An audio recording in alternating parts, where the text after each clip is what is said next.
Good morning and welcome. This is a quick introduction video on how you're going to log in. So getting started with Salesforce is as easy as typing in login.salesforce.com.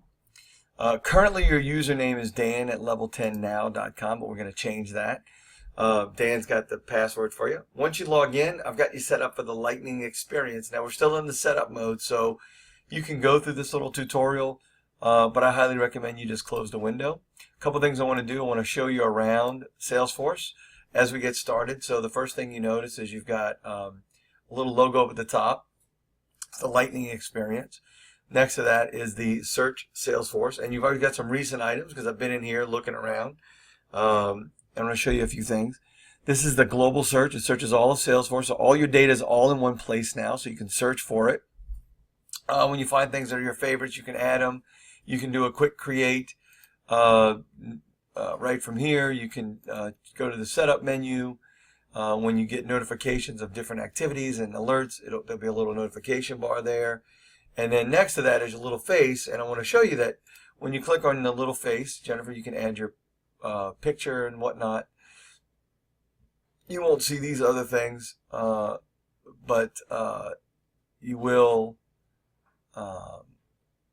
Let's see, where's your... Oh, there it is.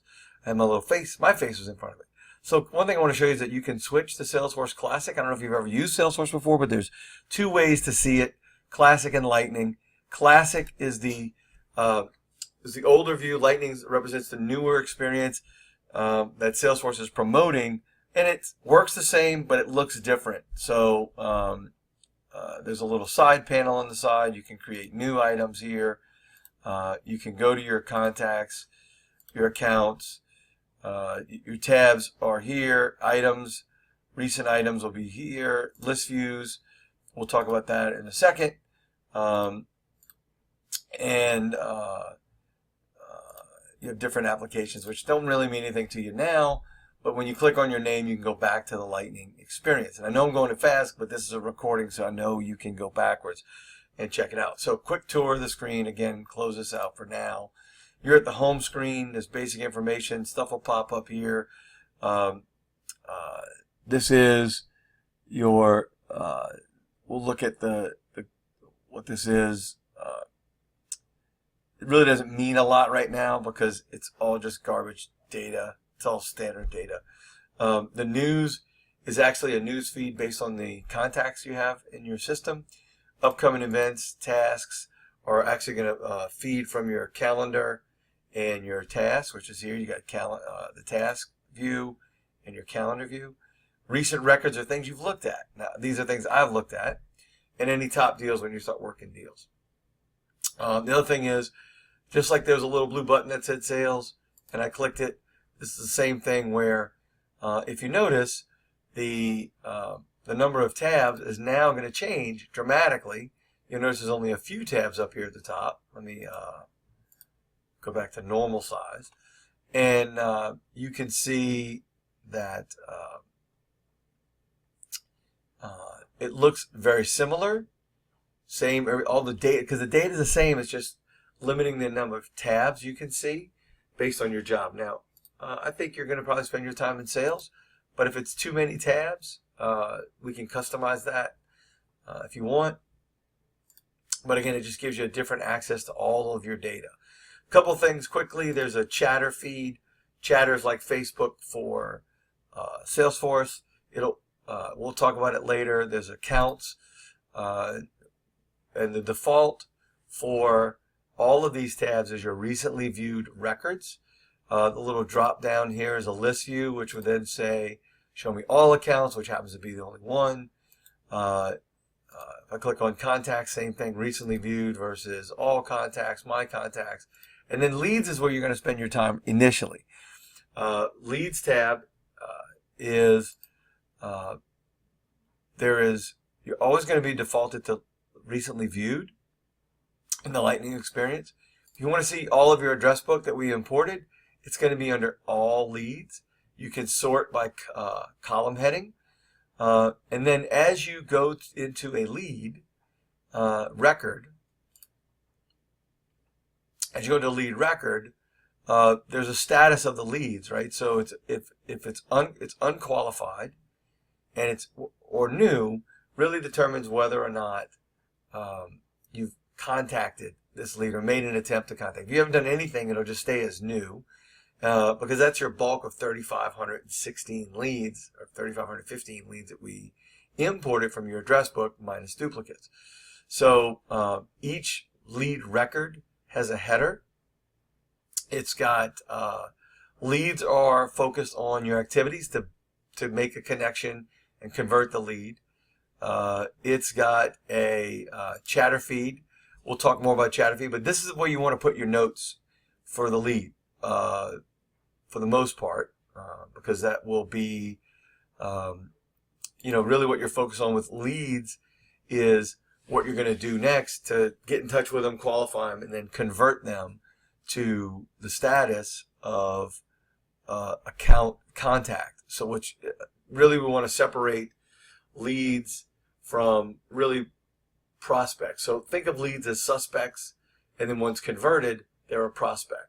So that'll help you manage your address book, sort out what's personal, what's business, what's dead, all those other things. As you come across records, you can really change anything about them in the status fields, and I'll go through that in the details. So details is where you find all of the statuses, the details of your lead. And if you click on status, right now it's new, but if you click the drop down, you can actually turn them into an unqualified lead. We can customize this list to be like personal, but even then you'd probably want to convert them and then have a field that says whether they're personal or business, but whether they're real people, you contact them and start to separate all of that data, right? Because eventually you'll be bringing in leads from your website, from salespeople, from sales development reps, those kind of things. So they're all leads. Your other things ought to be your contacts ought to be people who are real you're working with. So the other thing is, so news is here as well. The other thing you have is related list. So you can basically, if you have any files or attachments that you want to add to the lead, you can click and drag them here, and notes. You'll see files and notes and attachments a lot of places in Salesforce. Just know that if it's the right place to put that attachment, put it there, and you'll be good. So we'll talk more about as you convert leads. When you convert a lead, so for example, you've got a contact named Dan Lear. I converted Dan Lear from a lead, so you'd have a contact. He's got the contact record. He's got an account, which every contact is related to an account. You've got related lists, so you can have multiple opportunities, multiple accounts that he's related to, files, notes, and cases. These are all things that your contact can have many of.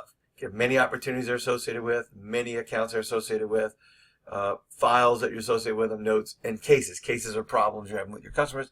It's a way to follow up with them. The details of the record are pretty standard so far. Put my face over here. You get the name, who the owner is, account name, details about the account, more information, phone, email, birthday, those kind of things. Your UID, I'll take that off this field. I don't know why it's here.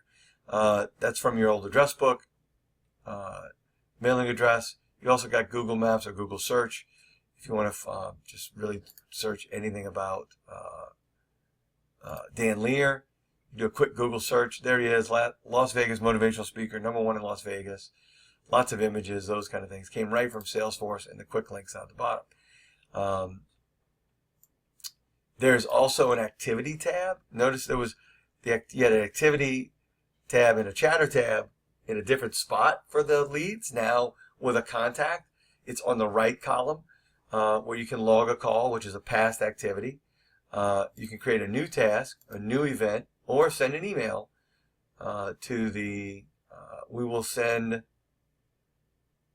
let's see if we can connect our Office 365. This is where you'll click in to your Microsoft. There's your Microsoft Online.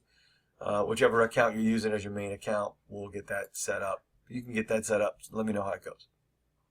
Okay, couple other things that we're not going to get into a lot in the sales, but again, this is the sales app. Your work is going to be in the leads tab. Your base of people is going to be, if you want to find people, you can look at all open leads. If you want to filter the list, you can add some filters. But don't worry about that right now. But really, when you want to find somebody, just look them up. We want to see Dominic, you'll look and you'll see any results that show up with the name Dominic because you typed it in. If you typed in Dan, you'll notice something a little different is that you've got one contact that is named Dan and a couple lots of others that are leads named Dan, right? So, and you say, why is my name, Jennifer, showing up there? Well, because in the email of your username, it's Dan's username. So Dan shows up wherever you type in the search, wherever Dan shows up, he'll show up in your results. You can filter your results if you want to just look at the leads. You can see all the leads with Dan, Danny, Daniel, all those kind of results will be here, and you can click on and go into each one of those leads. So, actually, I know another guy. Let's see. I'm not in there.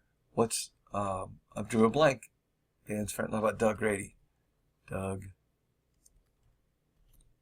If I click Doug Grady, you know he's the president. He's not High Achievers anymore. But if we look at his detail, you can say, oh, okay. One other thing about the details of it is these leads are all owned by sales.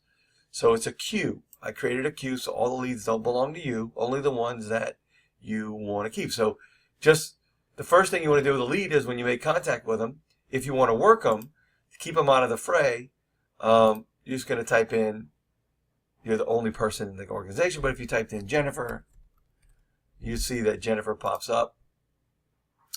I don't need to send a notification email because you're doing it for yourself, but when you grow your number of users and you change ownership, you could send a notification email. I'm going to change the owner.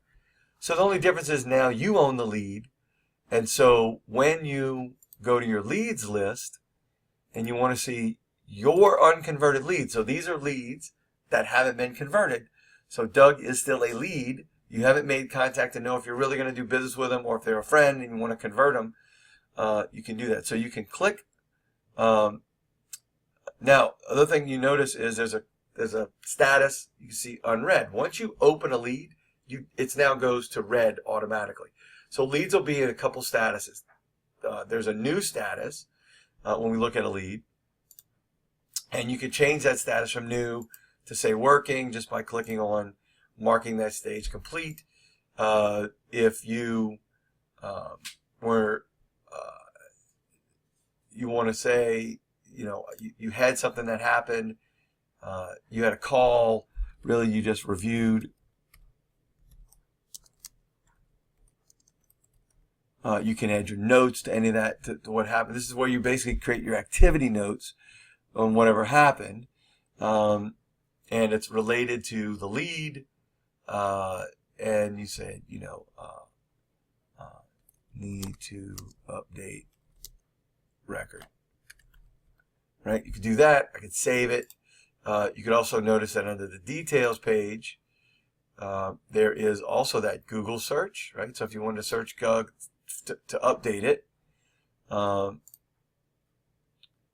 you can see how do high achievers think, Doug Grady, Doug Grady, Doug Grady. Okay, so you can say, all right, well, I don't see any Doug Grady. It went for high achievers anyway, so it went for the company. And you'll see when you want to edit a lead information. So Doug no longer works for high achievers. He sold it. So we could put in Doug Grady speaker